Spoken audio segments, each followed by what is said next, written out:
Ayan mga kamobate, so may sis tayo, no? Yon, sakay natin si ma'am at ihatid natin sa kanyang destination dito sa may Taguig.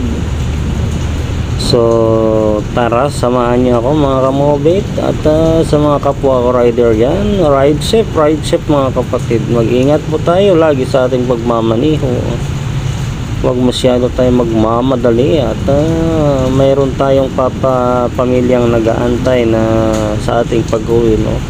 Kaya kailangan mag-ingat-ingat tayo sa ating pagmamaniho.